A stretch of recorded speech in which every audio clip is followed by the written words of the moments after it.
নমস্কার, কেমন আছেন সবাই? সুমনা কিচেন উইথ ব্লগ চ্যানেলে সবাইকে জানাই স্বাগত। বন্ধুরা, আজকে আবারও চলে এলাম নতুন একটি রেসিপি নিয়ে। আর আজকের রেসিপিটি হলো ধনিয়া চিকেন। এই রেসিপিটি খুব অল্প সময়ে আর খুব অল্প উপকরণ দিয়ে খুব তাড়াতাড়ি তৈরি করা যায়। আর এটি খেতে কিন্তু খুব দুর্দান্ত লাগে। আর এটা ভাত, রুটি বা পরোটার সাথে খাওয়া যায়। তাহলে আজকে এই ধনিয়া চিকেন রেসিপিটির জন্য আমি 250 মতো চিকেন নিয়েছি। আর চিকেনটাকে আমি প্রথমে ম্যারিনেট করে নিচ্ছি।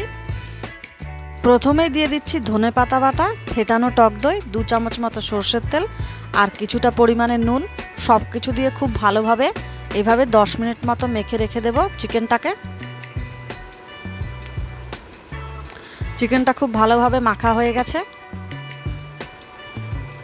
আর এরপরে দুটো বড় সাইজের পেঁয়াজ পেস্ট করে রেখেছি, 4-5টা কাঁচা লঙ্কা পেস্ট করে রেখেছিলাম। আর নিয়েছিলাম 7-8 কোয়া মতো রসুন পেস্ট, দুটো বড় সাইজের টমেটো পিউরি করে রেখেছিলাম। পরিমাণ মতো হলুদ নিয়েছি, পরিমাণ মতো জিরের গুঁড়ো নিয়েছি। আর ফোড়নে দেওয়ার জন্য একটা তেজপাতা, একটা শুকনো লঙ্কা আর কিছু গোটা গরম মশলা নিয়েছি।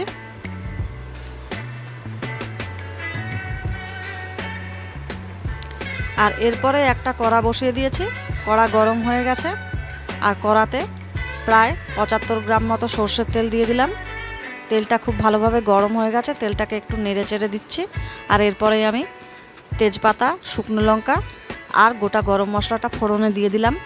ফোড়নটা একটু খুব ভালোভাবে নেড়ে চেড়ে এরপরেই আমি পেঁয়াজের পেস্টটাও দিয়ে দিলাম।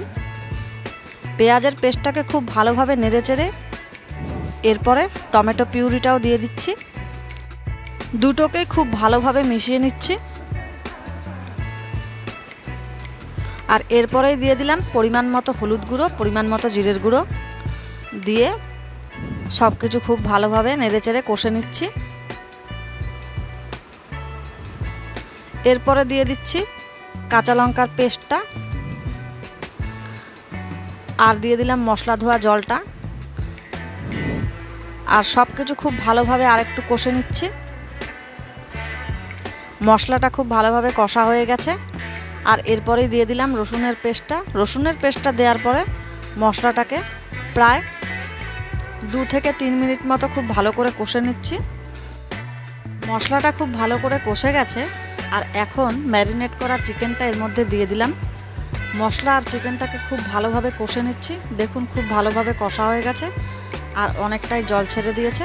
আর এরপরে দিয়ে দিলাম পরিমাণ মতো নুন দিয়ে নেড়েচেড়ে ঢাকা দিয়ে দেব। আর এইভাবেই চিকেনটাকে প্রায় 10 মিনিট মতো ফুটতে দিয়েছিলাম। চিকেনটা ফুটে গেছে আর চিকেনটা প্রায় আমার রেডিও হয়ে গেছে। দেখুন আজকের রেসিপিটা পুরোপুরিভাবে রেডি হয়ে গেছে। তাহলে এখন এটাকে আমি নামিয়ে দেব। আজকের এই ধনিয়া চিকেন রেসিপিটা কেমন লাগলো কমেন্ট করে কিন্তু জানাতে ভুলবেন না। ভিডিওটি ভালো লাগলে অবশ্যই একটা লাইক শেয়ার করবেন। এখনও যারা আমার চ্যানেলটি সাবস্ক্রাইব করেননি আমার চ্যানেলটিকে সাবস্ক্রাইব করবেন। ধন্যবাদ।